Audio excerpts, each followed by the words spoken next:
Chicas Emuná y todos aquellos que estén al alcance de esta grabación, qué bueno que podemos tener nuevamente un encuentro con la poderosa palabra del Señor.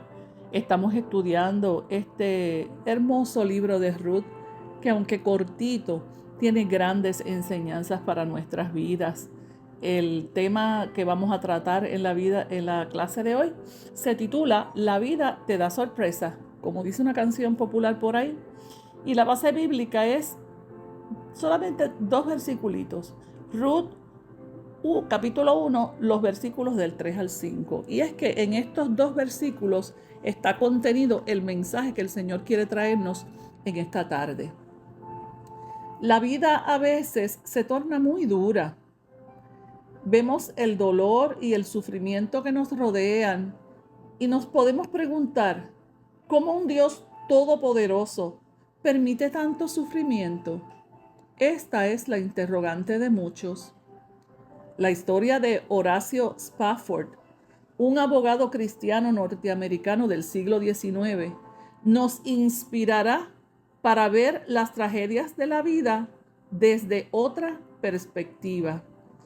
Y les traje la historia de este hombre y un himno famosísimo a través de los tiempos que él compuso. La historia detrás del himno It is well with my soul, todo está bien en mi alma, de este hombre que se llamó Horacio G. Spafford.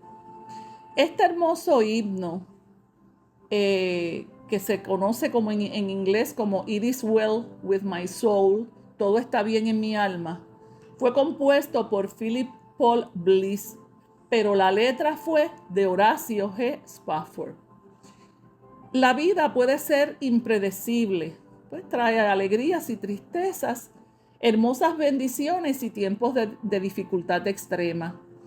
Los planes que hemos trazado pueden cambiar en un instante. Horacio Spafford experimentó de primera mano los giros inesperados que la vida nos trae. Él era un abogado exitoso e inversionista en bienes raíces en los Estados Unidos y perdió todo su capital en el gran fuego ocurrido en la ciudad de Chicago en el año 1871. Para ese mismo tiempo, su amado hijo de 4 años murió de fiebre escarlatina. Y él pensó que unas vacaciones le harían bien a su familia. Así que envió a su esposa y sus 4 hijas en un barco hacia Inglaterra y luego se encontraría con ellas allá. Él tenía que resolver unos asuntos de sus negocios y no podía zarpar con ellas. Cuando el barco atravesaba el océano, el barco tuvo una terrible colisión y se hundió. Más de 200 personas perdieron la vida, incluyendo sus 4 amadas hijas. Su esposa Ana sobrevivió la tragedia y al llegar a Inglaterra le envió un telegrama a su esposo: solo me salvé yo. ¿Qué hago? Inmediatamente Horacio salió hacia Inglaterra y en un punto durante la travesía, el capitán del barco donde él iba, al saber de la tragedia de este hombre, decidió mostrarle el lugar donde ocurrió el naufragio. El recuerdo de sus queridas hijas afloró en su mente. Y en su mente surgieron estas palabras que forman parte de este himno inmortal. De paz inundada mi senda ya esté, o esté cubierta por un mar de aflicción. Sea cual sea mi destino, tú me has enseñado a decir, estoy bien con mi Dios. Luego de esta tragedia, una tragedia terrible, horrible, la familia Spafford se trasladó a Israel, se ubicaron en Jerusalén.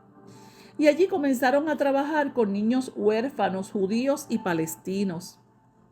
Horacio murió en el 1888 y su esposa Ana continuó la obra social que comenzaron juntos. Al morir Ana, su hija Berta, concebida después de la tragedia, prosiguió la obra de sus padres. Al día de hoy, el Centro Spafford para niños ofrece diversidad de ayudas a niños en desventaja. ¿Por qué les he traído esta historia de Horacio Spafford? Porque vamos a ver el sufrimiento que atravesó esta mujer y sus dos nueras. Pérdidas inesperadas, por eso la clase se llama La vida te da sorpresas. La vida trae felicidad, pero puede traer también a sí mismo tragedias. Y nos preguntamos tantas cosas. Y en este día el Señor nos quiere decir cuál debe ser nuestra actitud en medio de las adversidades propias de la vida. En Ruth, capítulo 1, versículo 3, se nos narra que Elimelech, el esposo de Noemí, murió en Moab. Recordemos las clases anteriores que ellos salieron de Israel porque había hambre en Israel y se fueron para Moab, ¿verdad? Que no pensaron muy bien lo que hicieron porque Moab era una tierra pagana. Y para añadirle sal a la herida, mira, los dos hijos de Noemí, que se llamaban Malón y Kelión, mueren también. Recordemos que ellos se habían casado con Ruth y Orfa, que eran unas mujeres moabitas. Una de las peores cosas que le podía suceder a una mujer en tiempos antiguos era quedarse viuda y sin hijos.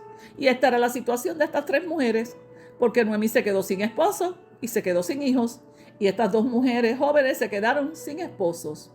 En una sociedad patriarcal, una mujer sin un hombre a su lado, fuera padre, esposo, hijo, tío, primo, se constituía en una verdadera tragedia. Estas mujeres quedarían a la merced de un futuro incierto y aterrador.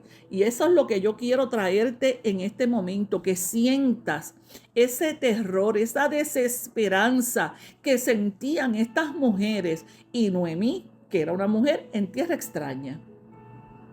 Vamos a definir ahora, porque vamos a hablar de un atributo de Dios. Pero ¿qué son los atributos de Dios? Se define atributo como una cualidad o característica que es propia de una persona, un objeto o un lugar.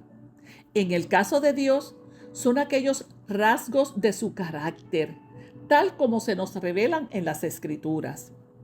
Hay atributos de Dios que Él comparte con su creación suprema, la humanidad.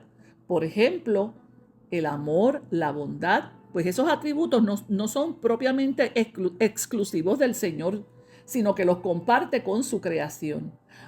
Pero hay otros atributos que son intrínsecos. ¿Qué quiere decir eso de intrínsecos?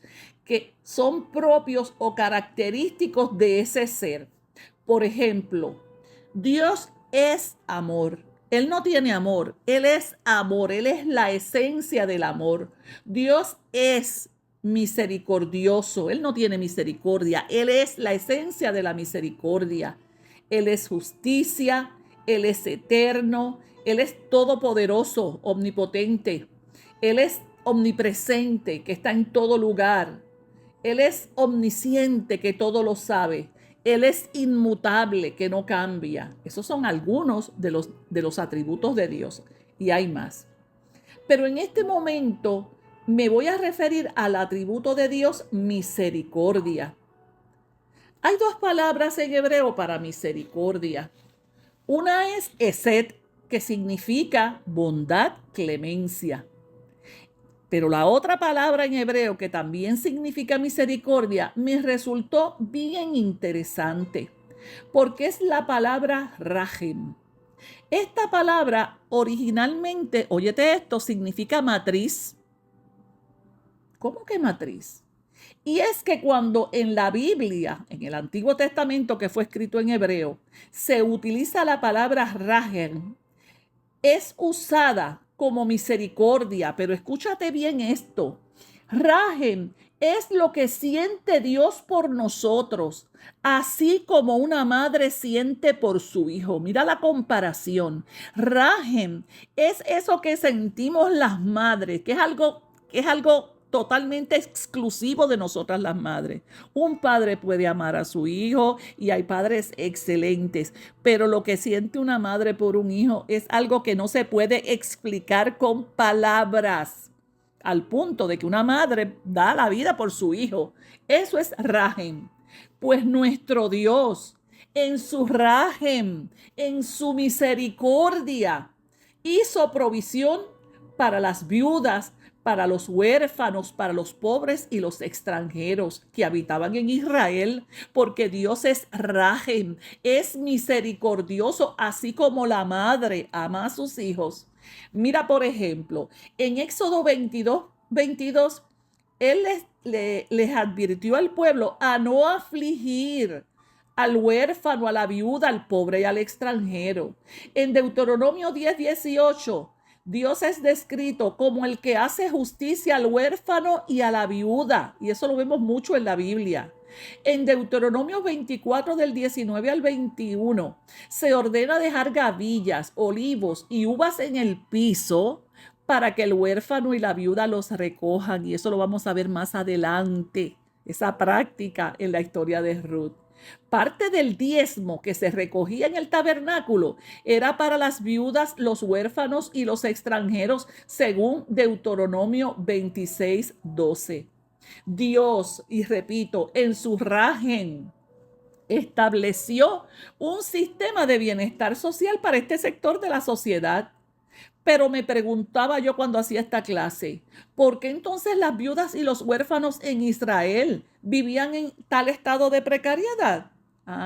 Por la desobediencia de Israel a los preceptos divinos. Dios fue bien claro cuál era la responsabilidad del pueblo con este sector de la propiedad, pero ellos no lo hicieron así. Al contrario, la Biblia nos narra ejemplos de viudas que cayeron en desgracia y les quitaban los hijos y se los llevaban como esclavos por no poder pagar las deudas. Y eso era prohibido porque la Biblia les decía en Éxodo 22:22, mira, que no los afligieran. Así que ubícate en esta sociedad. La condición emocional de estas tres mujeres, mira, tiene que haber sido terrible. Y es que yo me pongo en el lugar de ellas, solas, desamparadas, sin saber qué hacer. Imagínate, en el caso de Noemí, dejar tu tierra en búsqueda de una mejor vida. Entonces, cuando estás allá, pierdes lo más preciado, tu familia, tu esposo, tus hijos. La posición de Noemí, que era una mujer mayor ya, viviendo en una tierra extranjera, era mucho más complicada que la de las muchachas. Como establecimos en la introducción, algunas personas culpan a Dios por todo lo malo que sucede en la tierra. Si hay hambre es culpa de Dios. Si hay violencia es culpa de Dios. Y nosotros sabemos que eso no es así. Si las viudas en ese tiempo estaban desamparadas, no era por culpa de Dios, porque ya Dios había establecido en su rajen, en su misericordia, un sistema de bienestar social. Pero hay unos puntos que tenemos que recordar. Vamos a ver por qué hay sufrimiento en la tierra. Número 1. Mira, vivimos en un mundo bajo maldición. Ya nosotros lo discutimos en Génesis 3, cuando Adán y Eva desobedecieron a Dios y le entregaron al enemigo de las almas el dominio de este planeta terráqueo. Y debido a la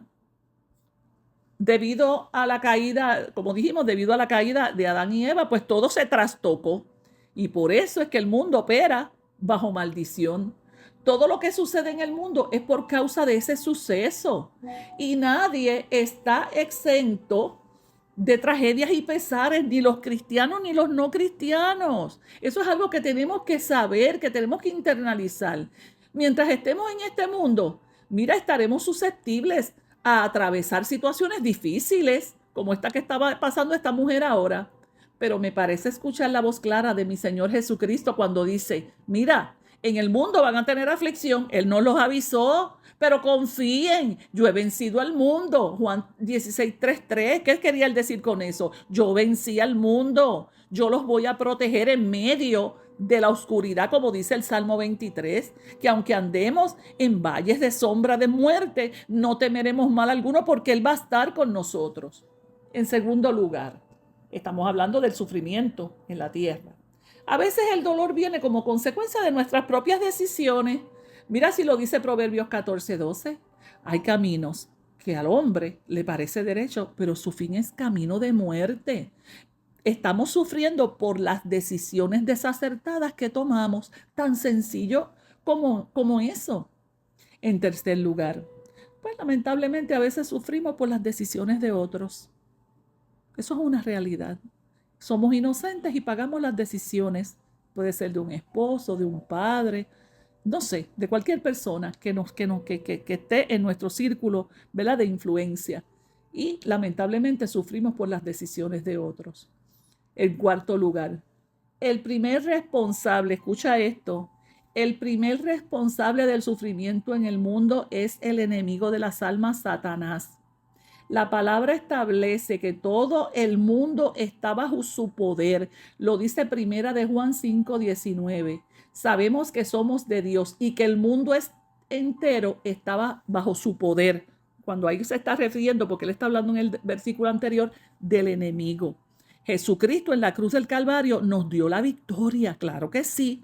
Y nosotros tenemos una salvación gratuita que Él nos ofreció. Pero eso no quiere decir que vamos a estar exentos de sufrimientos y de ataques, porque el que reina en este mundo hasta que Jesucristo regrese y establezca su reino de una vez y por todas, es el enemigo de las almas, el príncipe de las tinieblas.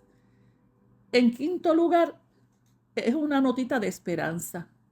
Llegará el día en que no habrá más sufrimiento, no habrá más pobreza, ni más hambre, ni más dolor, porque dice Apocalipsis 21:4, secará toda lágrima de sus ojos y la muerte ya no existirá, no habrá más tristeza, ni llanto, ni dolor. Eso es una nota de esperanza, que como dijo el Señor en Juan 16:33, en este mundo puede que tengamos aflicción, pero debemos confiar porque el Señor venció toda esta situación.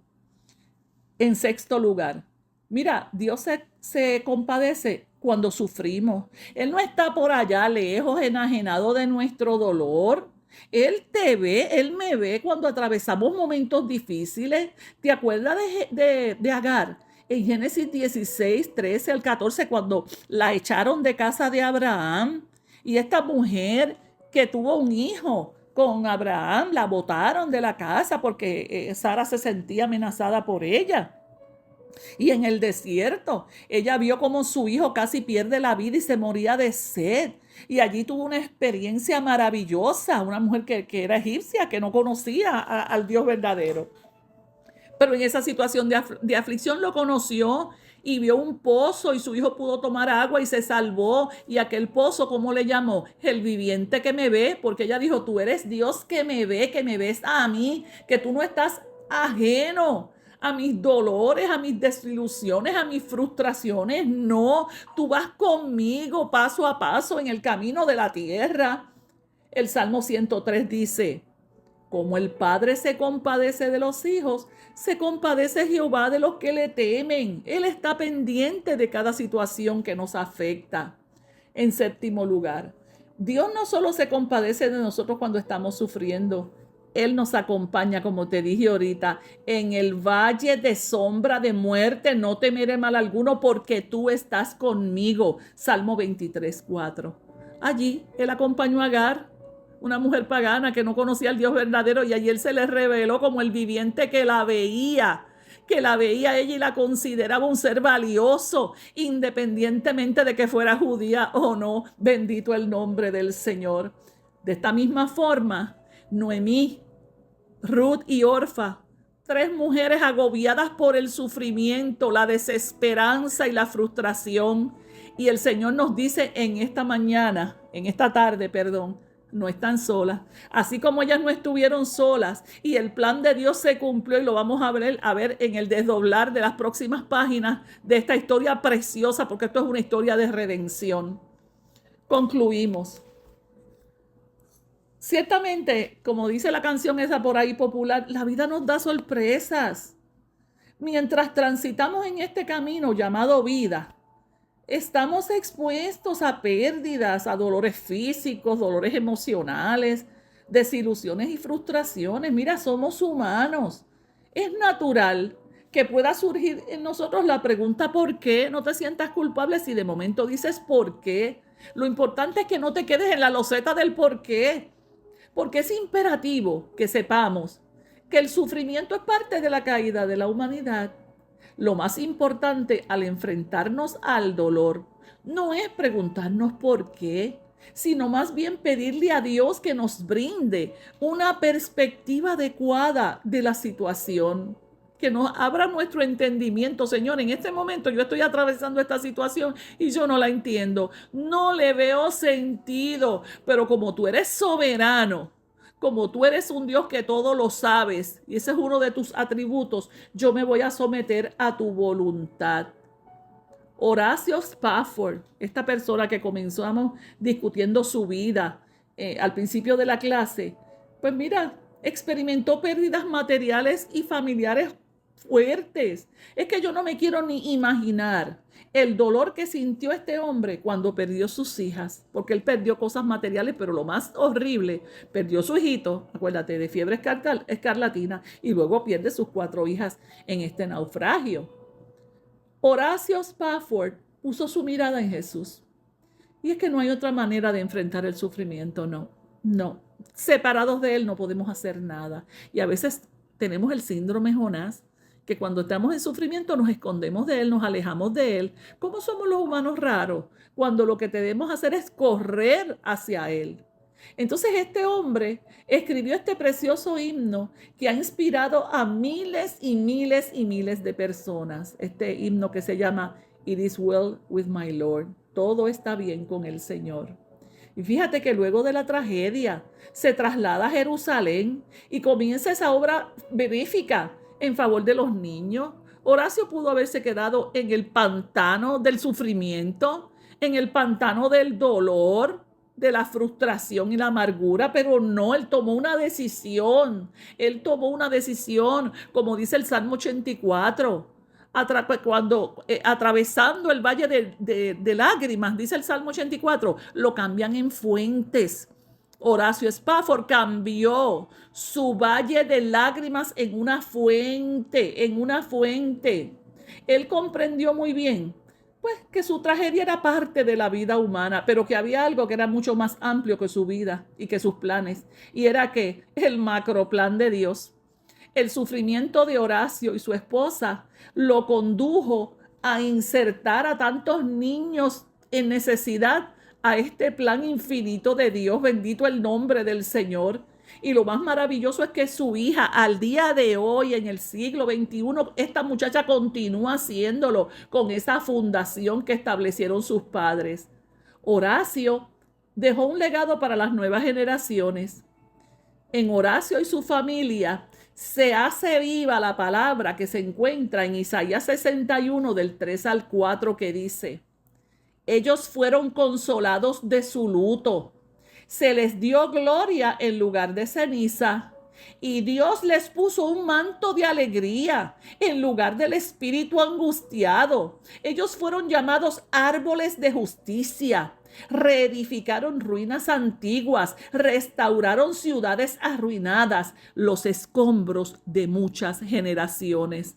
Permita el Señor que esta clase bíblica pueda ser internalizada en nuestros corazones y que no permitamos que las situaciones difíciles de la vida trastoquen el propósito que Dios tiene contigo y conmigo. En medio de las tragedias de la vida, todo estará bien, como dijo Horacio, todo estará bien con mi Señor. Padre de la gloria, yo te doy gracias por esta oportunidad que tú me brindas de compartir, Dios mío, estas verdades de tu palabra. Ayúdanos, Señor, a no perder la perspectiva cuando atravesemos situaciones difíciles, Dios, que podamos imitar a este hombre que en medio de esta tragedia tan horrible, Señor, él vio tu macroplan, tu plan inmenso, y se insertó en él y dijo: hay algo más que mi sufrimiento, hay algo más que mi desilusión, y es el macro, el plan infinito de Dios.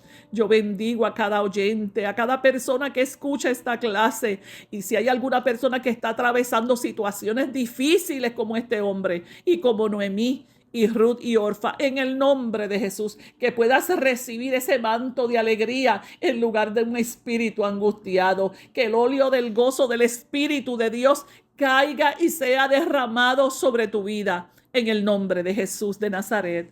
Amén. Un abrazo a la distancia. Dios los bendiga, Dios las bendiga.